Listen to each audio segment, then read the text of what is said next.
Good day, good morning for me, and welcome back to Debbie's Television. I don't know why I have to scream it like that. It's because it's a commercial, isn't it? It's my little 2 seconds of commercial I have. So, television. Okay, today I really would like to talk about something that I find a little bit amusing and something that has actually been very present towards me the last weeks or days, 2-3 weeks, while actually engaging in this new mission YouTube channel that has not been anything on my mind before, and I promise you that's the truth. But what I've been realizing is something in my own thoughts, which I then realized it is something for maybe the whole entire globe, and that is we are kind of having a Stockholm syndrome towards social media. Like, I think most of us know that it is not the best to use it every day for many hours. Your smartphone, your laptops, anything, and all the apps on there. I think most of us know how harmful this is by now. It's very addictive. All the apps are highly psychologically evaluated stuff. They're made with a psychological background on humanity, so they know how to design these things in order for us to get addicted to them and not be able to leave it out of our hands. So it's not really our fault, which is nice to, okay, I'm not a zombie for real, but I have been put heroin in my hands basically, and it just looks shiny like a phone. It's fun, and yeah, all the social media that comes with it. Stockholm syndrome means as much as is a word invented for those people that have unfortunately been abused, maybe even raped or kept in some kind of kidnapping situation for a longer time.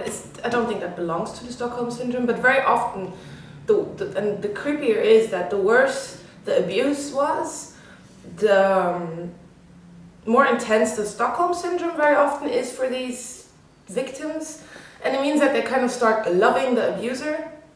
They start to accept and love the abuser because it is the only person they have in their lives. Very often, yeah, it is. I think it is specifically for the ones getting kidnapped.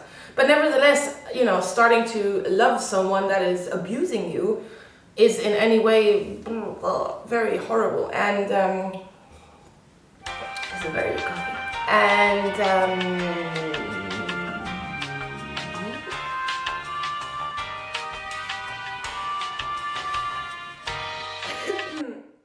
so we understood the Stockholm syndrome, and we obviously all know what social media is because you're here right now.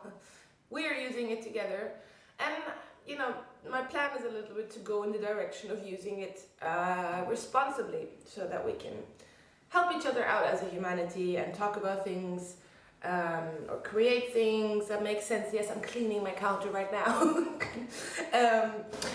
And therefore not abuse it anymore, because I think that's the only real issue with social media these days, that we're abusing it instead of using it, and we could use it and then make it a great thing on this planet instead of I can't even do it, I'm sorry. So yeah, I've been realizing myself that as much as I hate social media and all of that stuff,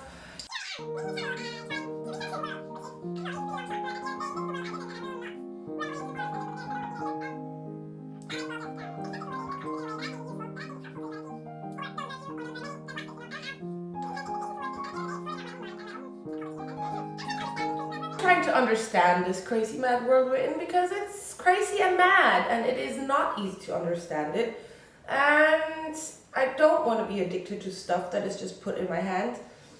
So therefore no, I have one very cool thing. I just switched to this one. It's a not so smartphone. It has a very cool colorful background. I really love it. Yes, it's 8:48 in the morning. That's why I am having my coffee and my voice is super morning sexy now. But I have to say, the moment I had this in my hand, it was just like, whoa. My brain just felt relaxed. I've never noticed my brain feeling relaxed. I'm not a headache person, so it wasn't, wow, it was just like, well, I can stare at this and it's cool because I do get a little bit of a heavy head with my phone, and I do realize that I pick it up way more often than I want to, especially when I'm outside waiting for the bus, in the bus, on the bus, anywhere, just really with like a gap in between. It's like, pull out your phone and do something stupid.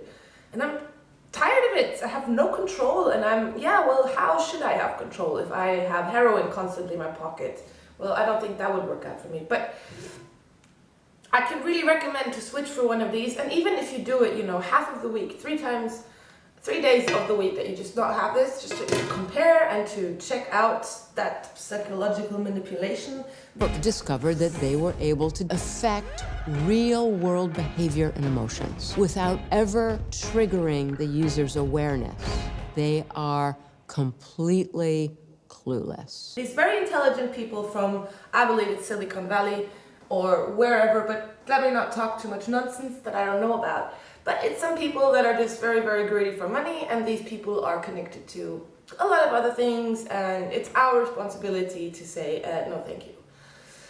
So therefore, we got a lot of work to do towards this Stockholm syndrome with all the social media. I don't even know how we're going to push through this. The best would actually be a solar storm that would just wipe out all of electricity, all of internet, obviously. That would be, super chaotic.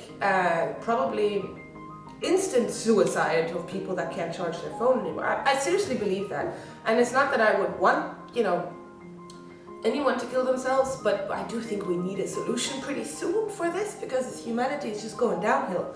It is a suicide bomb, this smartphone stuff. It's unbelievable. The pressure on the teenagers, just imagine, I don't know how old you are, but just imagine being 13, 14, born into this world, growing up in this world, and that pressure, my God, no, thank you very much.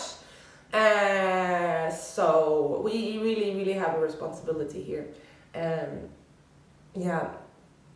It does change when you get a little older, I guess. It does,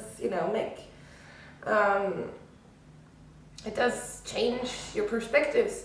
But I think that's also one nice thing, and there's a lot of stuff about technology that I have no clue about, like this now, editing and cameras and stuff. It's so great to have my sister, and it's so great to have people that know how to use these things, if we know how to use it and not abuse it. And on the other hand, the older generations can help the younger ones be more careful, be more self-aware, be more, out of nature as well, and not just technology.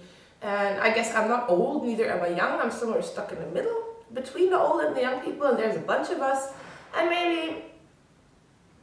maybe we can help to just like communicate between the two or something, like a medium job we have. I don't know. I do believe the generations have each their own purpose, but that is definitely not going to be something I'll talk about now, because the Stockholm Syndrome and social media was this episode's topic, and I am done, I think. I wish I could be more but I also feel that this is the way I talk, and I'm just gonna do that and not try and be intensely perfectly monologue person. So thank you. But I have a very, very nice day. I could have taken that sip of coffee at the end, I guess, but I felt too casual now, so namaste, have a nice day.